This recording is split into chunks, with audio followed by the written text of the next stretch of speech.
There will be plenty of good stories to tell this NBA season, aside from LeBron returning home or Kobe turning to dust like that guy in Indiana Jones and The Last Crusade who drank from the incorrect cup.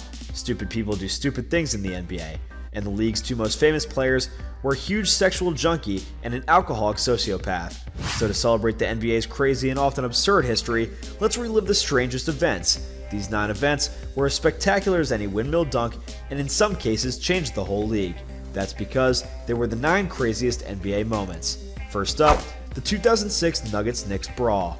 The finest moment was probably Nate Robinson losing it and dancing about like Mike Tyson, challenging everyone who had ever heard of Denver to a fight. Maybe it was Carmelo Anthony delivering sucker blows before retreating to his bench. Maybe it was simply a bunch of middle-aged white males holding everyone back. Or maybe there was just a lot more going on here. It wasn't your average brawl where guys just push and shove each other. They were smacking each other up. Carmelo established a world record for the 100-meter reverse dash. Next up, Dennis Rodman slaps a cameraman. The fact that this has been virtually forgotten about tells a lot about Rodman, but this crap was insane. Come on, he just kicked a guy in the nuts. This was a random fellow minding his own business when, well, he's taking deep breaths and pondering if he can have kids. Dennis was suspended for 11 games while the cameraman was nominated for an Emmy after acting after the kick. It's a work of art. Nobody does dead better than him. Nobody. Up next, Charles Barkley, 1991. This happened. Sir Charles was actually aiming to spit on a heckler, but lost control of his spit game and ended up hawking one all over an 8-year-old girl in the crowd. The NBA is amazing. Imagine if that happened now, this time on ESPN. He was only fined $10,000. Up next, Latrell Sprewell chokes his coach. Because it happened during practice, no video exists of the incident, which is probably a good thing for Latrell because his career would have ended then. It's one thing to hear about it, but as Ray Rice can attest, people react differently when they see it. They would have seen Latrell smacking his coach for 10 seconds before being taken away. It's not like, oh crap, I went insane. Basically, I've thought about it, and I'll kill you now. And to prove his case, Latrell returned from the locker room 20 minutes later and attacked him again. Up next, Michael Jordan retires. Michael Jordan, the best and most famous basketball player in the universe, stunned everyone by leaving the NBA to play minor league baseball. That in itself is insane, but almost everyone believes it was a retirement arranged by Commissioner David Stern since Michael's gambling addiction has spiraled out of hand. The conspiracy theory is just that, so hopefully MJ won't send his lawyers or Charles Oakley to beat me up with baseball bats, but a lot of people think it could be genuine.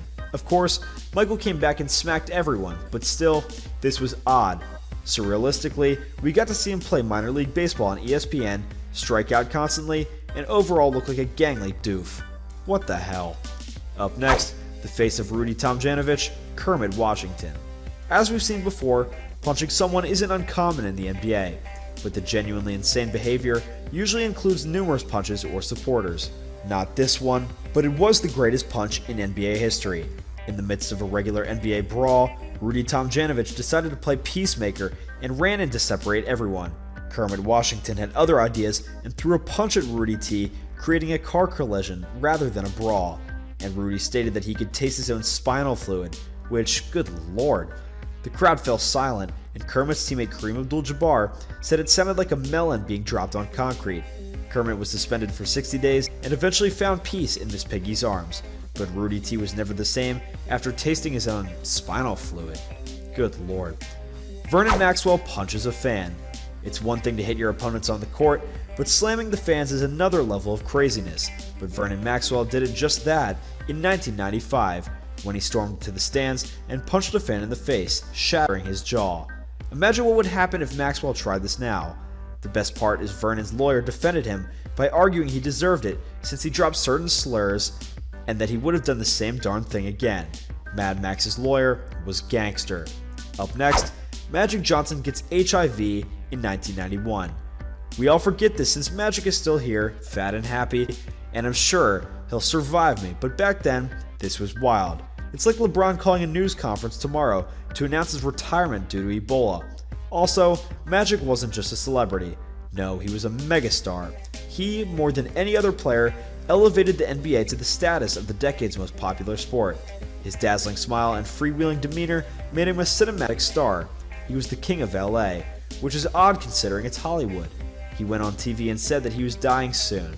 So what? Up next, the Malice of the Palace in 2004. How many sports brawls have a nickname that sounds like Don King dropped it? When everyone loses it, players start fighting with fans in the crowd, and the Entourage doppelganger is punched out after wandering onto the court. This was insane. Honestly, nobody can believe this is occurring right now. It got crazier and crazier. They had Ron Artest going all Terminator on random supporters, Steven Jackson bouncing around like a crazy person, and of course the Detroit fans, who weren't about to sit back and let the players have all the fun. Well guys, thank you so much for tuning in.